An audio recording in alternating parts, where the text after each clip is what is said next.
First of all, I know I've got a lot of explaining to do, but I promise you I'm not going to be making any stupid comparisons. I watched both of these movies back to back while taking extensive notes, and I ended up with a 45-point argument for why I think Camp Rock and Joker are the same movie. Tell you what you get! Call the police! Get what you deserve! Yum toast. First of all, in both of these movies, the characters are introduced to us and throughout put into the context that they are a kid. Their actions didn't lead them into poverty, they were born into it and won't be able to get out until they make a name for themselves in entertainment. Both of these movies start with them preparing for their daily life and are upset by their circumstances that hold them back from achieving their dreams. In Camp Rock, we see Mitchie waking up, then playing her instruments and singing before being told by her mother that their family is too poor for her to be able to go to Camp Rock. And I'm sorry, but we just can't swing it right now. In Joker, we see Arthur Fleck applying his clown makeup for his job, and we see that he lives in abject poverty and isn't able to pursue his career in comedy.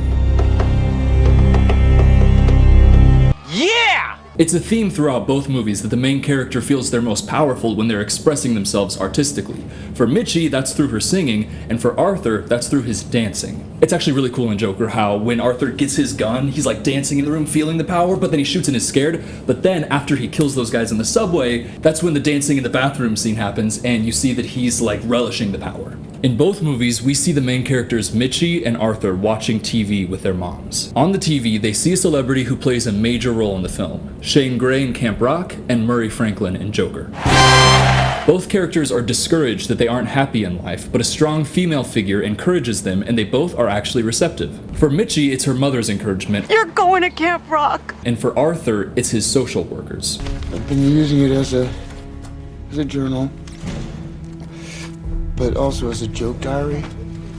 Mitchie is at school, and we see that she's unsatisfied in her boring life, upset that she's not where she wants to be. In Joker, Arthur is at work, and we see that it's a tragic, sad life, and he's upset that he's not where he wants to be either. Look, I like you, Arthur. You know, a lot of the guys, they think you're a freak, but I like you. Oh, and can you make me a birdhouse or something? But it's not just Mitchie and Arthur that have similarities. Both movies have entirely similar plot points. For instance, both of their moms reach out to a powerful person in order to help them and their child's life. Mitchie's mom reaches out to the camp counselor / rock star so that she can get hired and make more money over the summer, as well as get Mitchie into Camp Rock. Business is slow in the summer, this is a steady job, and you get to go to camp at a discounted rate! In Joker, Arthur's mom reaches out to Thomas Wayne, hoping that he can provide a better life for her and her son. Mom, why are these letters so important to you? It's gonna help us because Thomas Wayne is a good man. When both Mitchie and Arthur are at the place that they dream to be successful at, they begin to feel nervous watching others and seeing how successful they are. They're intimidated by them. What it takes to get me fired up. Wow, she's amazing. In Camp Rock, Mitchie's mom has a close, almost flirtatious relationship with the camp counselor, much like Arthur's mom, who used to work for Thomas Wayne and might have even been his mistress. Now, in both of these movies, the main character finds friendship with somebody that will later backstab them. Mitchie finds this friendship with a rich, powerful girl named Tess. Are you guys thinking what I'm thinking? All I have are negative thoughts. Arthur's version of this is Randall. Take it. In Joker, Randall reaches out as a friend and gives him a gun to protect himself. But the real similarities here show later in the movie when they're backstabbed by these so-called friends. Your mom cooks our food and you help her. Randall told me you tried to buy a 38 off him last week. And early on in the movies, both Mitchie and Arthur have their dreams mocked. Despite her new friendship with Tess, Mitchie is laughed at for suggesting that she wants to perform solo at the final jam. You've never sang in front of an audience? This is echoed when Arthur's boss mocks him for even thinking that he could be a stand-up comedian. How's the comedy career? You a famous stand-up yet? Just been working on my material. This is crazy how many similarities there are, but it just gets more and more and more deep, so keep watching. Also subscribe, because I'm going to make a video in this similar vein with High School Musical too. But anyways, in both of these films, it's clear that the stakes of the final performance at the end of the film are very high. In Camp Rock, we find out that Shane Gray and his very successful, popular, famous band is going to be recording a song with the winner of the final jam. By the way, we told the press you'd be recording a duet with the winner of Final Jam. What? In Joker, the stakes of the final performance are incredibly high as well. If he does well, he could become an overnight success like comedians used to after they performed on Letterman. Hey, Mr. Franklin. Come on, gee. That's all bullshit. Mitchie and Arthur also have very similar nerves before they start performing. They have an inner confidence but haven't had it validated yet, so getting over that threshold to perform, we see a lot of anxiety in each of them. Who will I be? I know you're singing a solo, but it's so low, I can't hear you.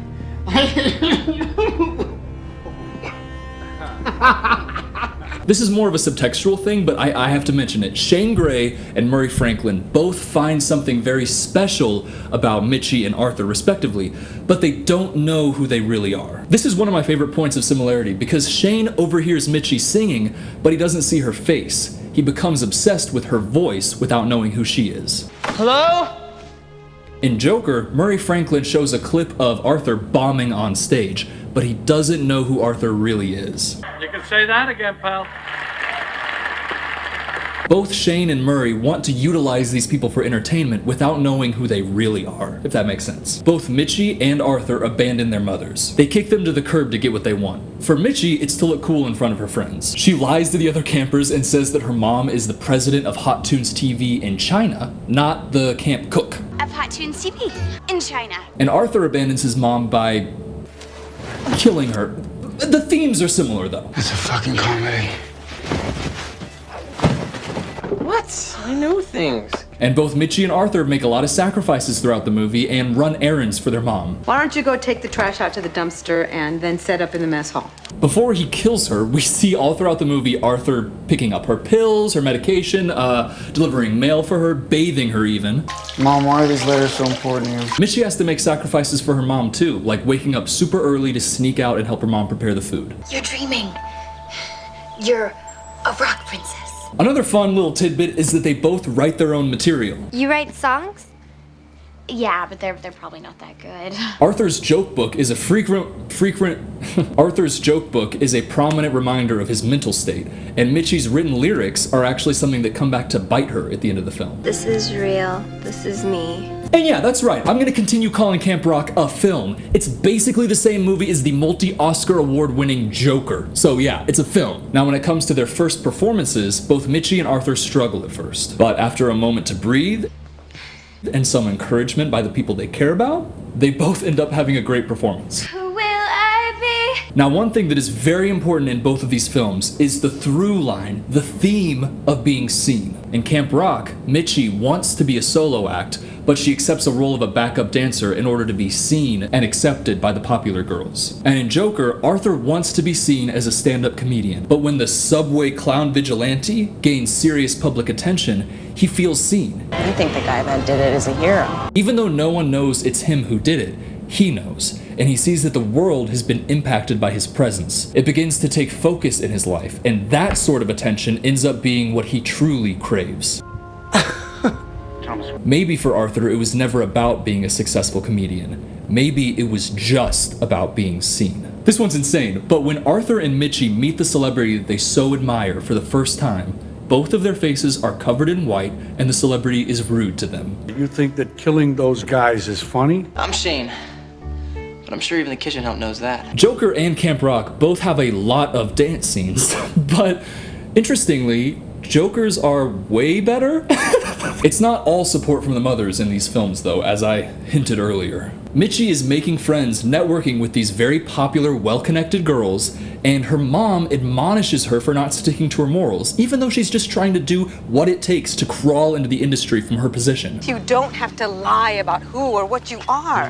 And similarly, in Joker, when Arthur mentions that he wants to be a stand-up comedian to his mom, she responds by saying this. Everybody's telling me that my stand-up's ready for the big clubs. But Happy, what makes you think you could do that?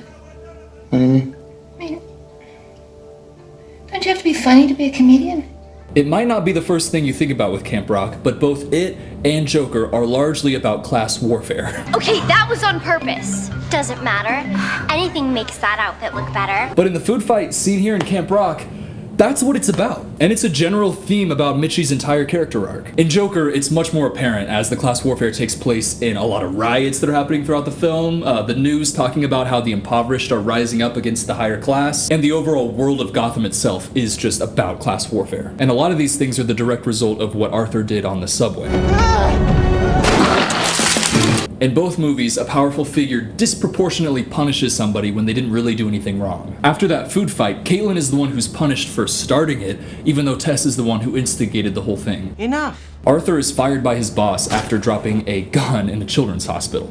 But in the film, we see this take place in a phone booth, implying that Arthur felt guilty afterwards and immediately called his boss to apologize and explain. He's punished disproportionately, especially after the boss mentions that the co-worker who freely gave Arthur the gun earlier in the film, Randall, remember him? The boss says that he's firing Arthur because Randall told him that Arthur had been asking to get that gun for weeks. Randall told me you tried to buy a 38 off him last week. So in both of these films, the protagonists are shown as being disproportionately punished by someone in power, which changes the course of the film. You don't listen, do you?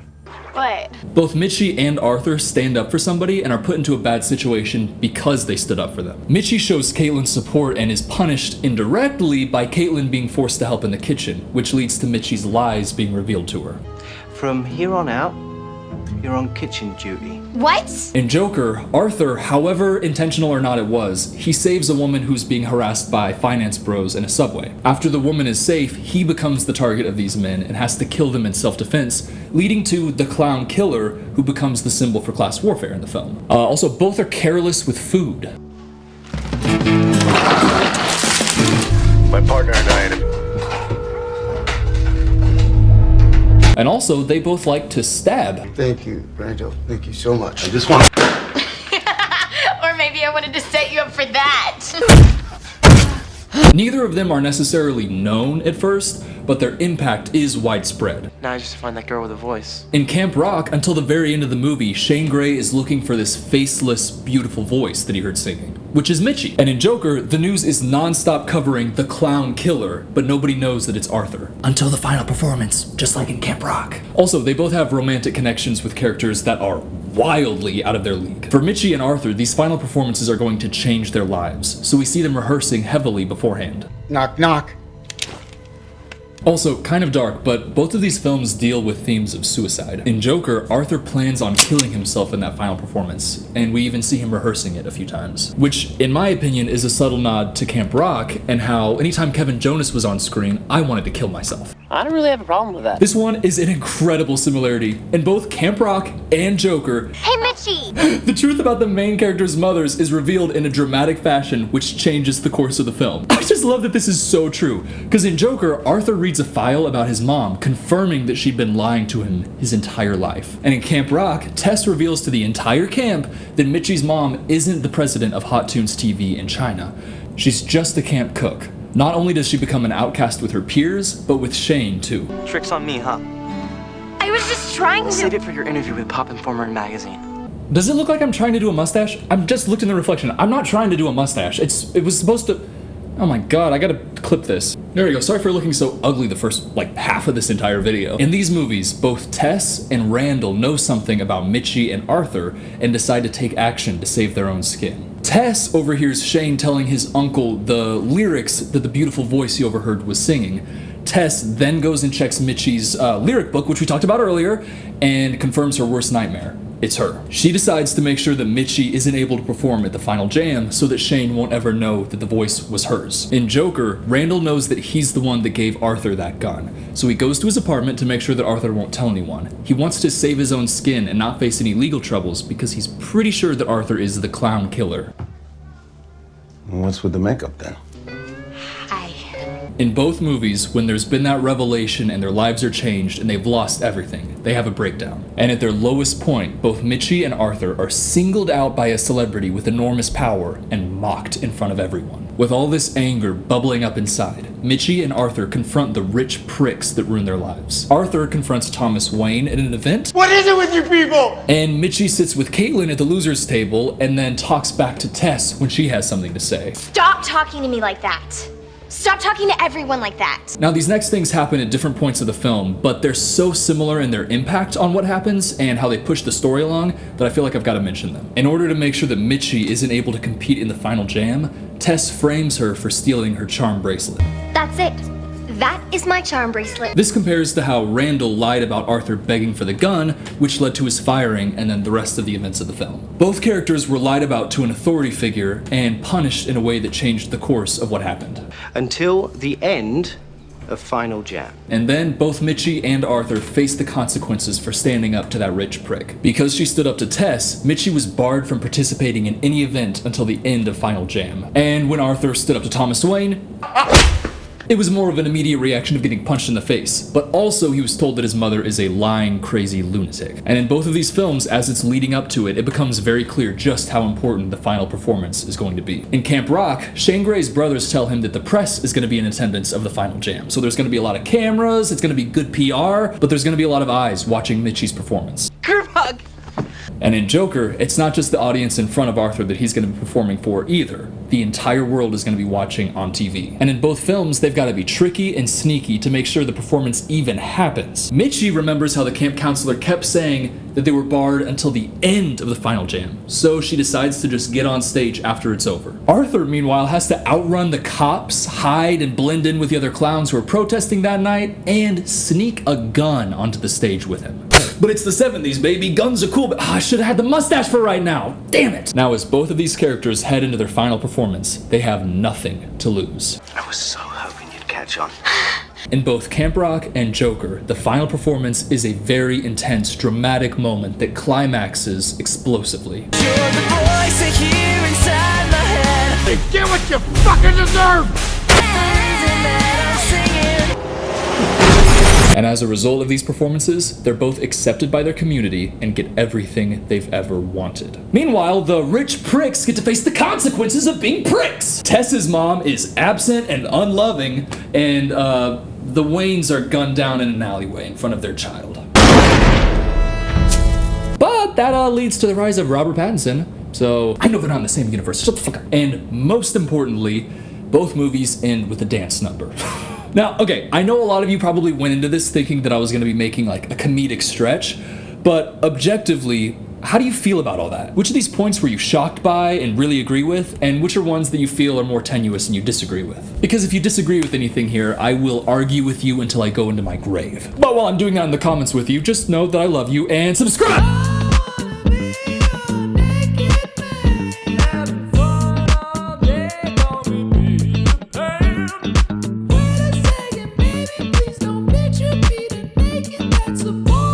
That's a little